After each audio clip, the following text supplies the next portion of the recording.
All right, so today we're going to take a deep dive into something I think a lot of people struggle with, Oh, yeah. which is how to get better at speaking English, especially if you're short on time. It's one of those things that we all want to be better at, but it can be so hard. It can feel overwhelming, Yeah. for sure. So we found this YouTube video Okay. with two people who speak English really well, obviously, and they were talking about their tips for, improving your spoken English. Awesome. And I thought this would be helpful for anyone who's maybe thinking about traveling to a country where they speak English, or, they've got that language learning app that they've been meaning to get to, Right. or they just want to feel more confident, when they're speaking. Yeah, just in general conversation. Exactly. Yeah. So their first tip Okay. was to narrate your everyday life in English, Oh, interesting.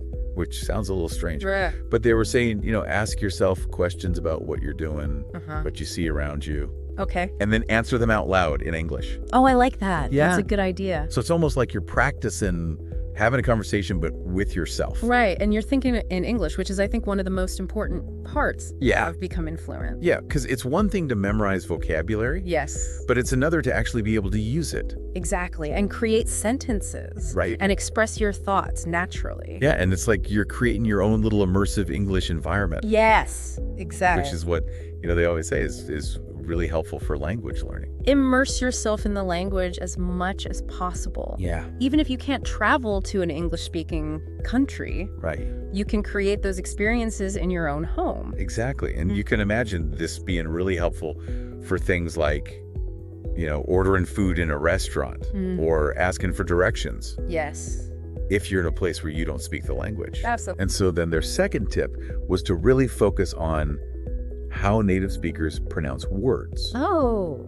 And they actually gave this example Oh, cool. of repeating the phrase, "What a beautiful day." Uh-huh. But I'm curious why that specific phrase. What's so special about that? Well, I think it's not just about the words themselves, but it's about paying attention to the accent, the tone, the rhythm of the speech. Oh, so it's about more than just getting the words right. It's about making them sound right. Exactly. Yeah, it's about capturing the musicality of the language. I like that. Yeah. The musicality of the language. And nowadays we have so much access to audio and video content, so you can really listen to native speakers and try to mimic their pronunciation. Yeah. You can even record yourself and compare Oh, that's a good idea. and see how you sound Yeah. compared to the original. So their third tip was about expanding your vocabulary Okay. by actively engaging with English content.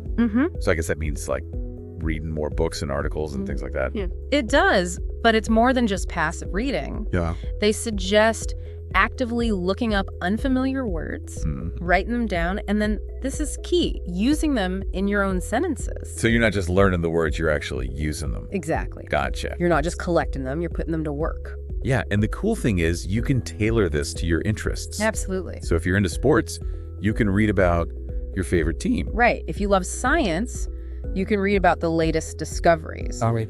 Whatever you're passionate about, you can find English content related to it. So you're basically making English a part of your life, Exactly. not just something you're studying. Yeah. Okay, and then bring on the final tip. This is the one I think where it really gets real. Yes. This is where the rubber meets the road. Yeah.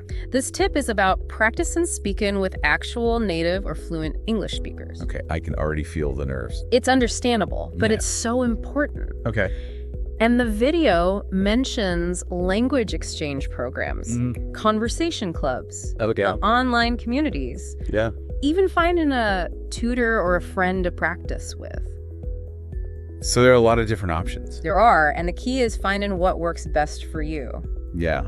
Some people thrive in structured environments. Right. Others prefer more casual conversations. So it's all about getting comfortable with real-world interaction. Exactly, and overcoming that fear of making mistakes. Because we're all going to make mistakes. We are. It's part of the learning process. Yeah. In fact, it's often the best way to learn. So what are we waiting for? Let's get started. Right. Let's dive in. It's funny how all four of these tips kind of connect Yeah. in a way. It's like they build on each other. They do. Like you can't have a conversation without words. Right. And good pronunciation helps people understand you. Exactly. And even that first tip about narrating your day. It might seem basic, but it's setting the stage for Right. everything else. It's like building a foundation before the house. Yeah, that's a perfect analogy. One thing that really stood out to me from the video Okay. was how they emphasized the how of practicing, Oh, okay. not just the what. So you mean like the specific techniques they mentioned? Exactly like with the pronunciation. They didn't just say listen to native speakers. They gave that concrete example of repeating what a beautiful day, Right. and paying attention to the nuances. And trying to match their accent and their tone and rhythm. Exactly. It's those actionable steps Right. that make the difference between knowing you should practice Yeah. and actually knowing how to practice. Just like having a recipe, Yes. you know? Exactly. You need the instructions, not just the ingredients. They did the same thing with vocabulary. Yeah. Instead of just saying read more, they said write down new words, look them up, and use them. Oh, so you're not just passively reading. Right. You're like really engaging. Yes, you're actively engaging with the language. Yeah, and I think that's a big takeaway It is. from this whole deep dive. It is. It's about being proactive Absolutely. in your learning, Yes. You have to make it happen. right? You have to set goals and then consciously work towards them. And that's where the resources they mentioned come in, Exactly. like the language exchange and the communities and Because at the end of the day, fluency isn't just about grammar rules. Right. It's about being able to communicate. And you got to practice You got to practice. to be able to communicate. Like any skill, Right. like playing an instrument or a sport, yeah. you don't get better by just reading about it. You have to actually do it. And I think the more you practice, the more confident you'll become. You do. And the more fun you'll have along the way. Oh, yeah. You know, it shouldn't feel like a chore. No. It should be enjoyable. And when you find that joy in learning, that's when you really start to make progress. Beautifully said. Ah. So for everyone listening, remember, improving your English speaking skills is totally within your reach. It's just about taking those small steps. Yes. Consistent effort. Yeah. Even if it's just a little bit every day. And, just weaving it into your life. Exactly. Don't be afraid to experiment. Yeah. Find what works for you and most importantly, have fun with it. Yes. I love that. Now, I'm curious, have you found any particular methods that have helped you improve your own English speaking skills? That's a great question. One thing that I found really helps me is just trying to surround myself with English as much as possible. Right. Yeah. Like I'll switch my phone's language settings to English or, watch movies without subtitles. Oh, that's great. Just little things like that. Yeah, that's a fantastic strategy. I mean, Yeah. it's essentially immersion, right? Yeah. Which is, what happens when you travel to a country. Exactly. Where you're forced to listen and try to understand. Right. And even if you can't physically travel, you can kind of create that You can, environment for yourself. absolutely. Movies, music podcasts, even audiobooks. Yeah. I mean, all of those things. And it's amazing how much you pick up just from listening. You do. You start to internalize those rhythms and the intonation. Yeah, like how native speakers connect the words together and stuff. Yeah. It becomes less about thinking about the rules Right. and more about just feeling how the language flows. Which is the dream, right? It is. That's what we all want. to be able to speak effortlessly. Yeah, and just connect with people from all over the world. Absolutely. Speaking of connecting, Yeah. what do you think is the most important piece of advice for someone who's just starting out on their English speaking journey? Oh, that's a good one. I think it would be, don't be afraid to make mistakes. Oh, yes. Because it's so easy to get caught up in wanting to be perfect. It is. But that could really hold you back. It can, because you're so worried about making a mistake that you don't even try. Exactly. And you're never going to learn if you don't make mistakes. Right. They're inevitable, and they're actually valuable. Yeah. They're opportunities to learn. Like they say, you learn more from your failures than your successes. Exactly. Yeah. Embrace the stumbles. Laugh at yourself and keep practicing. Yes. The more you practice, the more confident you'll become. Absolutely. So for anyone out there working on their English speaking skills, remember, it's a marathon, not a sprint.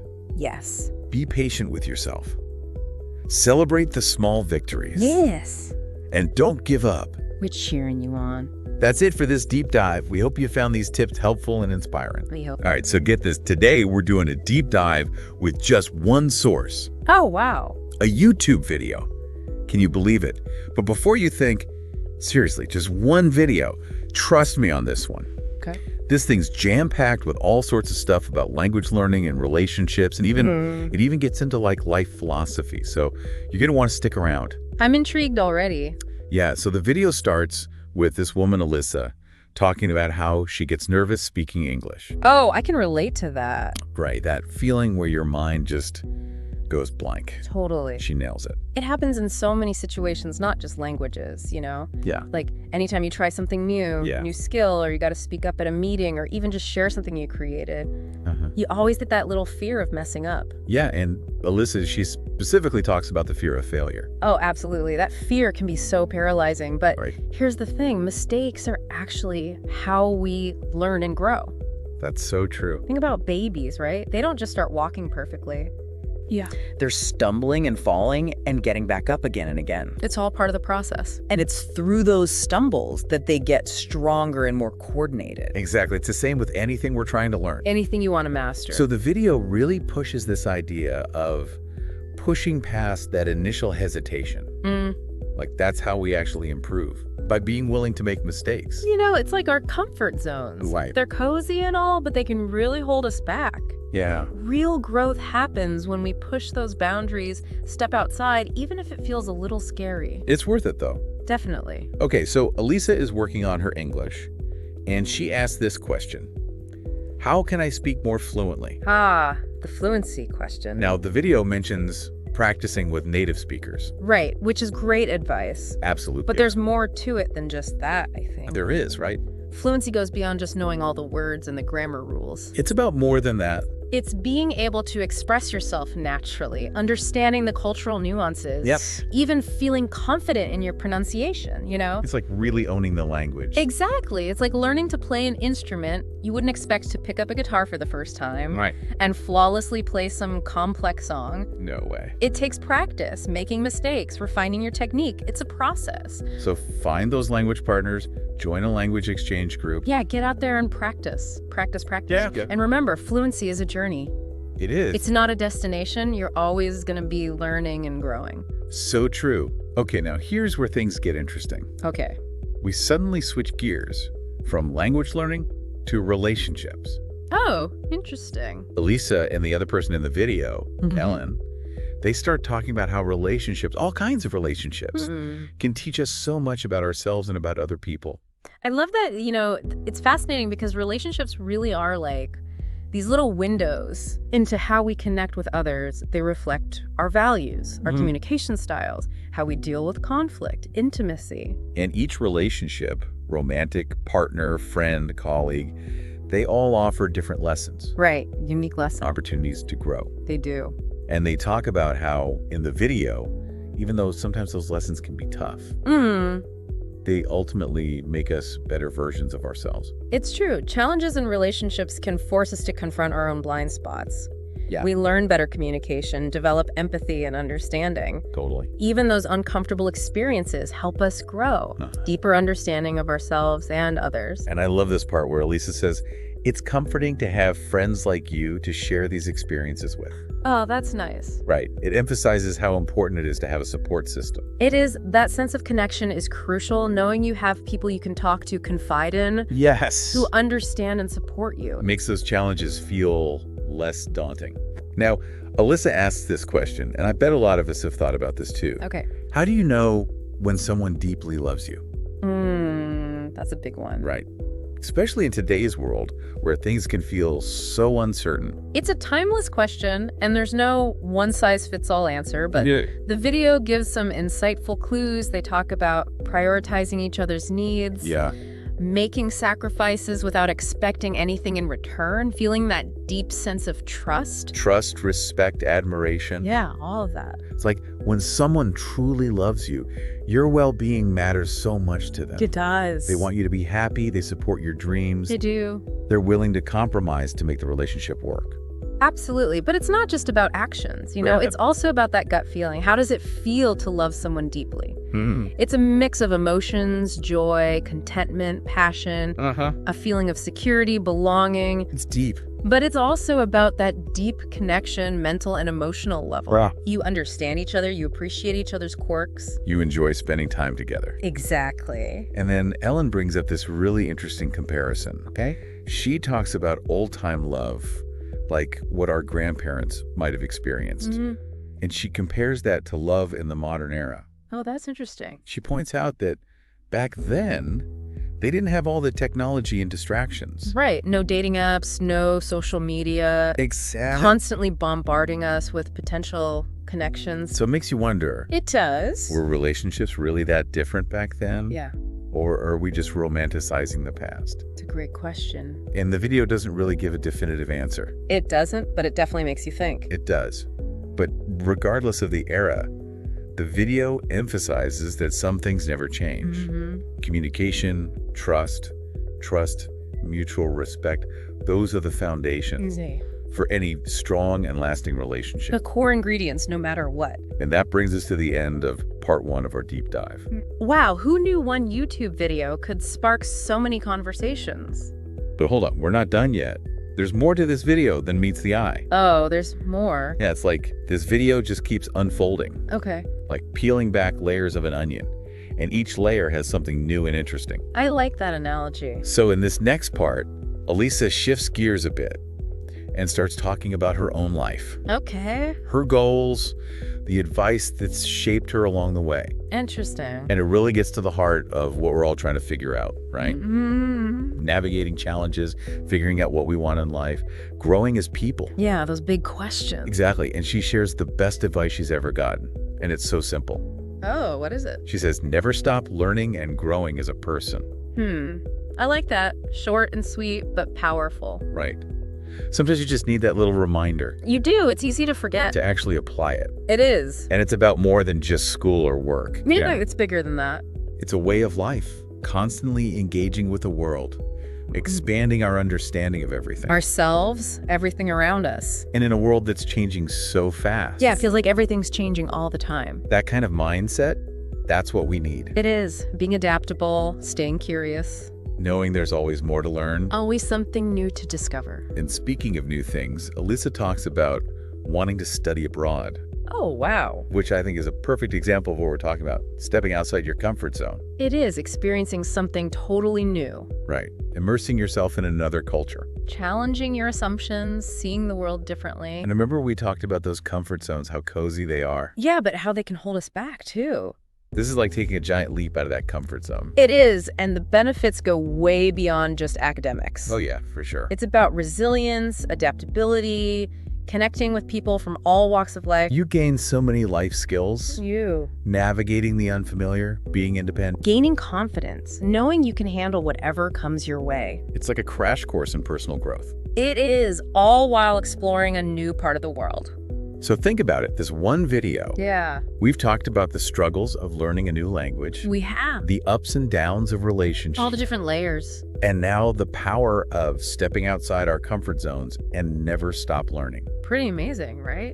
It is. All this wisdom packed into one casual conversation. It really makes you think. It does. So what's the biggest takeaway for you?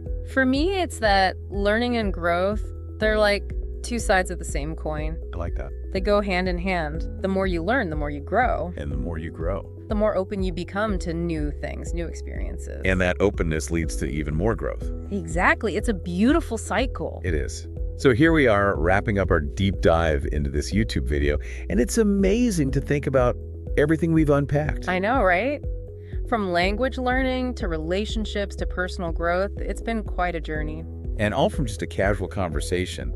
It's pretty cool how much wisdom can be found in those everyday moments. It really is. It reminds us to stay open to learning no matter where it comes from. Exactly. It's not always about hitting the books or attending lectures. Sometimes the most insightful things come from unexpected places. Like a random YouTube video. Right. It's about being present in those conversations and absorbing those nuggets of wisdom. You know, it makes me think about how learning isn't always a straight line. It's not. It's more like a web, all these different threads connecting and intertwining. That's a great analogy. It's like we're constantly gathering these threads from our experiences, from conversations, books, everything, and we weave them together to make sense of the world. Exactly. And each new thread adds to the tapestry, changes our perspective. And that's what this deep dive has been all about, taking these different topics and seeing how they're all connected. Yeah. Language, relationships, personal growth, they all play a part in shaping who we are. And it all comes back to that idea of lifelong learning. Always evolving, right? Right. It's not something you finish, it's an ongoing journey. A constant exploration. So before we go, I want to leave our listeners with a thought. Okay. Remember Elisa and that advice that resonated with her. Never stop learning and growing. Yeah, such a simple but powerful message.